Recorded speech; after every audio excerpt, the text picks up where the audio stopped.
नमस्कार प्रिय विद्यार्थियों, वीके नॉलेज इलेक्ट्रिकल में आप सभी का स्वागत है। नॉर्दर्न कोलफील्ड लिमिटेड की आंसर की आ चुकी है टेक्नीशियन का जो एग्जाम हुआ था 30 जून 2025 को। आई होप कि आपने आंसर की मिलान कर ली होगी। संभावित प्रश्नों पर कुछ ऑब्जेक्शन करना था, 7 जुलाई लास्ट डेट है, लेकिन मैंने पूरी आंसर की चेक की जैसा कि, और टेक्निकल के जो 70 क्वेश्चन है कोई खास डाउट लगा नहीं। हो सकता है कि आपको डाउट हो किसी क्वेश्चन में, लेकिन ऑब्जेक्शन के लिए शायद क्वेश्चंस नहीं थे, क्योंकि नई चीजें जब हम नहीं सुनते हैं, जैसे एक एग्जांपल दे देता हूं। एक वो क्वेश्चन था कि सिंक्रोनस मोटर का पार्ट नहीं है, और एक ऑप्शन था स्पाइडर। स्पाइडर मोटर की कपलिंग के लिए लगता है, काले से रंग का होता है, वो जो अपनी जा कपलिंग होती है ना, उनके बीच में लगता है। तो ये हमारी जहां कहीं भी कपलिंग लगती है मोटरों में, मशीनों में, वहां स्पाइडर तो सब में होता है। तो अब वो नाम किसी ने सुना नहीं, तो बच्चों को लगता है कि ये क्या चीज है, क्या इसमें ऑब्जेक्शन कर सकते हैं।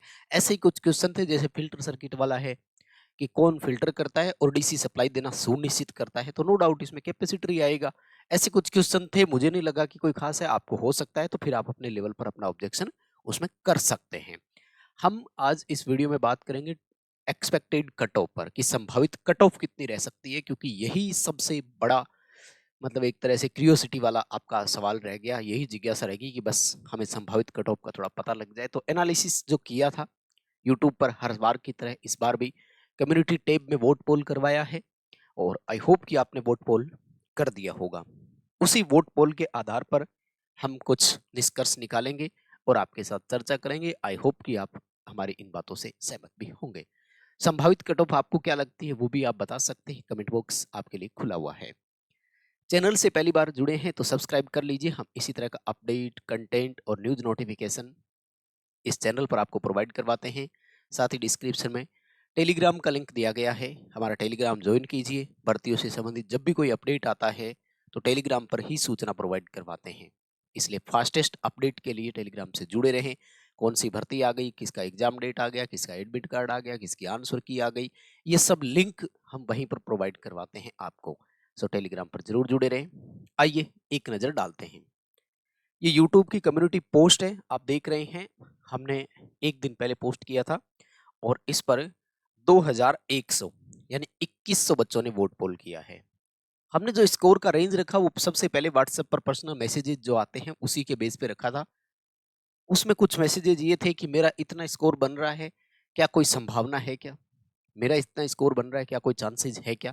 तो बस उसी बेस पे हमने भी 4 ऑप्शन आपको दे दिए, कि क्या कोई ऐसा भी है जिसका 80 प्लस नंबर बन रहा है, क्या कोई ऐसा भी है जिसके 75 से 79 के बीच आ रहे हैं, कोई ऐसा भी होगा जिसका 70 से 74 के बीच आ रहे हैं, और बहुत सारे ऐसे भी हैं जिनका 70 से कम नंबर रह रहा है। सिनेरियो यही लग रहा है, ये एकदम मतलब परफेक्ट जो आपको ऑप्शंस दिए गए, मुझे लगता है 70 से नीचे ऑप्शन बनाने की मुझे लगा नहीं कि जरूरत है क्या। लेकिन जब वोटिंग हमने देखी है तो देखो 54% यानी आधे से ज्यादा बच्चों की जो वोटिंग है वो 54% है। तो मुझे लगता है कि जेन्युइन वोटिंग जो है वो यही है। ये 80 प्लस वाले 18% भाई मैं यकीन तो नहीं करता, लेकिन अगर ईमानदारी से आपका 80 से ऊपर स्कोर है ना, तो श्योर सिलेक्शन है। कारण क्या है मैं आपको बताता हूँ। टोटल क्वेश्चन कितने आए थे? 100। कितने थे? 70 प्लस 30। देखो, इस 30 में भले आप कितने ही स्ट्रांग क्यों ना हो, जीके की कोई लिमिट थोड़ी होती है। मान लीजिए उसने ये पूछ लिया हो कि 2004 में कांग्रेस के कितने सांसद थे लोकसभा में। अब भूल जाता है बच्चा, कोई याद थोड़ी रहता है। या 2004 में उत्तर प्रदेश से कितने सांसद थे। तो ये जीके का क्वेश्चन कुछ भी आ सकता है ना। मैं ये मानकर चल रहा हूं कि यहाँ नहीं नहीं करते भी आपसे 10 से 15 क्वेश्चन तो हाथ से निकल ही जाते हैं। 10 क्वेश्चन मान लो निकल ही जाते हैं, और इसमें चाहे आप कितने ही धुरंधर हो, 15-20 क्वेश्चन तो यहाँ भी निकल जाते हैं। कुल मिलाकर के मेरा ये मानना था कि 25 से 30 क्वेश्चन जो है ना, वो एग्जाम में गलत हो ही जाते हैं। चलो, अब मान लेते हैं कि स्ट्रॉन्ग तैयारी वाले हो, तो दोनों एंड पे भी आपके 10-10 क्वेश्चन भी माने तो 20 क्वेश्चन तो गलत हो गए। 80 प्लस स्कोर तो चांसेस कम ही लग रहे हैं यार। आसान नहीं है। 80 प्लस स्कोर अगर लेकर आए हैं तो बहुत टैलेंटेड है, बहुत पोटेंशियल है आपके अंदर, और श्योर सिलेक्शन है। किसी से कुछ भी पूछने की जरूरत नहीं है। लेकिन हम आते हैं असल कहानी क्या है। असल कहानी मुझे यहीं घूमती हुई लग रही है और मैं इसी रेंज पर आना चाह रहा हूँ वापिस आपके सामने। तो सबसे पहले आपको मैं सीटों के हिसाब से बताना चाहूँगा क्योंकि कहीं न कहीं पोस्ट का भी इसमें रोल रहता है कि सीटें कितनी थी जी, खाली मेरिट क्या करेगी? कट ऑफ जाती है, पेपर का लेवल कैसा था और नंबर ऑफ कैंडिडेट्स कितने थे? सॉरी, नंबर ऑफ वैकेंसी कितनी थी? वैकेंसी 10 हो तो पेपर कितना ईज़ी या कितना टफ क्यों ना हो, उसके एक अलग ही सिनेरियो निकलता है। आइए सबसे पहले देखते हैं। देखो अनरिज़र्व की टोटल सीटें हैं 39, 39 सीट है। कॉमन मेरिट बनती है, वो बाद में आगे ले जाते हैं आपको। 39 सीट है, तो अनरिज़र्व में सेलेक्ट होने के लिए तो माय डियर आपको 70 प्लस नंबर तो लाने पड़ेंगे। कितने लाने पड़ेंगे? 70 प्लस। यानी अगर आपका 70 प्लस स्कोर है, बहुत अच्छी संभावना है क्योंकि 30 नंबर कुछ नहीं होते। आप मिलान कर लो, आपको खुद अभी भी लगेगा कि हाँ, ये मेरा गलत हो गया। हाँ, मेरा ये गलत हो गया। 30 नंबर बहुत ज़्यादा नहीं होते हैं। तो 70 प्लस अगर आपका है, तो you are in the safe zone. लेकिन अगर हम 70 से कम की उम्मीद करें अनरिज़र्व कैटेगरी के लिए, तो मुझे लगता है कि वो भी चांसेस तो नहीं है। क्योंकि कोई खास सीटें नहीं है ना, 40 बच्चे कितने होते हैं, मिल ही जाएँगे। तो सबसे पहला यही था और आपका क्या इस पर व्यू है, वो हमें ज़रूर बताना। कमेंट बॉक्स खुला हुआ है। इससे नीचे तो मत सोचना, अनरिज़र्व कैटेगरी के लिए खास तौर से, क्योंकि इस रेंज में बहुत बच्चे अपन को मिलेंगे और खास तौर से मैं एक बच्चे की आंसर की पढ़ भी रहा था, तो उसने टॉप लेवल के क्वेश्चन बड़े अच्छे कर रखे थे, हालाँकि इसके ईज़ी क्वेश्चन गलत भी हो गए थे। ये गलतियाँ हो जाती है, पेपर के हिसाब से सिनेरियो चलता है। नेक्स्ट आइए देखते हैं ओबीसी में। अब देखो ओबीसी के 14 बच्चे हैं, तो भाई अगर आपको थोड़ा-सा भी ओबीसी बच्चों के बारे में अपडेट है ना, तो मैं आपको बताऊँ, जिस नंबर पे अनरिज़र्व की मेरिट खत्म होती है ना, उसी नंबर पे 14 के 14 बच्चे ओबीसी के मिल जाएँगे। उसी नंबर पे 14 के 14 बच्चे ओबीसी के मिल जाएँगे और इवन बहुत सारे उसी नंबर के ओबीसी के बच्चे रह भी जाएँगे डेट ऑफ बर्थ की वजह से, कि जी मैं छोटा था इसलिए बाहर हो गया, स्कोर तो मेरा भी वही था। क्योंकि बाकी जो नंबर ऑफ कैंडिडेट्स होते हैं ना, उनमें सबसे बड़ी संख्या ओबीसी कैंडिडेट की ही होती है। और अब पढ़ाई में तो कोई कम नहीं है, सबका लेवल एक जैसा है अपना, चाहे आप अनरिजर्व कैटेगरी से फॉर्म भरो, ओबीसी से भरो या एससी से अप्लाई करो, इन तीनों कैटेगरी में आजकल कंपटीशन एक सेम रहता है। तो मुझे कोई ओबीसी वाले में ज्यादा मार्जिन नजर नहीं आ रहा है, मैं ये बोलना चाह रहा हूँ, क्योंकि देखो अनुभव बहुत है और जिस बेस पे मैं ये चीजें बोल रहा हूँ, कई बार मैंने ऐसे घटित होते हुए देखा भी है। 2 नंबर कम कर सकते हैं अपन, और कुछ नहीं है। जहां तक मेरा मानना है 67-68 नंबर रहेगा, इससे नीचे तो ओबीसी के भी चांसेस कम ही लग रहे हैं। आपको क्या लग रहा है, आप हमें बता सकते हैं। और क्वेश्चन ये 30-25 जो नंबर मैं कम कर रहा हूँ, इसके पीछे मेरा ये मानना है कि हमें आते हुए क्वेश्चन भी कई बार गलत हो जाते हैं, जैसे मैंने टेलीग्राम पर वो एक बच्चे की कहानी डाली थी, हो जाता है ऐसा ही, मुझे ये लग रहा है। खैर कोई बात नहीं, नेक्स्ट आते हैं एससी पर। एससी में सेम चीजें रिपीट होगी, कम सीटें हैं इसलिए 14 बच्चे तो हमें उस टॉप लेवल वाले मिल ही सकते हैं जहां हम सोच विचार कर रहे थे।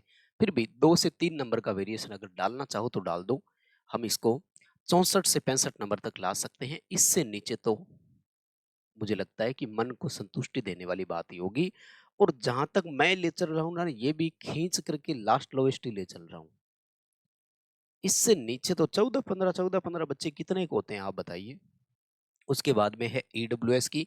तो ईडब्ल्यूएस में नंबर ऑफ कैंडिडेट कम होते हैं, इसलिए इनमें चांसेस कम है और ये 60 के आसपास रह सकता है, इतनी डाउन आ सकती है। और एसटी में तो पिछली बार भी खाली रह गई थी, तो यहाँ प्रॉपर बच्चे मिलने कम चांसेस लग रहे हैं मुझे। तो यहाँ तो अगर 50-52-55 नंबर भी है ना, तो सिलेक्शन हो जाएगा भाई। एसटी वालों की मेरिट जो है ना, वो अनएक्सपेक्टेड होती है, किसी की कोई एक्सपेक्टेशन से ही, क्योंकि कई बार यहाँ कैंडिडेट ही नहीं मिलते हैं। एक्चुअली में होता क्या है, जैसे मैं बताऊं, एसटी में जैसे राजस्थान में मीना जो कैंडिडेट है वो एसटी में आते हैं, तो ये बच्चे रेलवे में बहुत लगते हैं, तो इनको बड़ी नौकरियां मिल जाती है, ये एनसीएल जैसी वैकेंसी में जाते ही नहीं है, मैं बताऊं आपको। अब एनसीएल में एसटी का कौन जाएगा, जो वहीं अपने सिंगरौली और वहीं उसके आसपास से बिलोंग करते हैं, ताकि उनको घर के पास नौकरी मिल गई, ठीक है। वो तो दूर वाला चल करके वहां जाएगा नहीं, इसलिए क्या होता है कि यहाँ कंपटीशन या कंपेरेटिवली सीटें जो है वो कम रह जाती है। ये है हमारा एनालिसिस। और ये जहां तक मैं मानकर चल रहा हूं, एकदम लोवेस्ट वाला लेवल ही लेकर चल रहे हैं। इससे कम की अगर हो संभावना किसी को, तो भाई आप अपने विचार से ले सकते हैं। और ये आपको इससे अपर साइड कट ऑफ देखने को मिलेगी।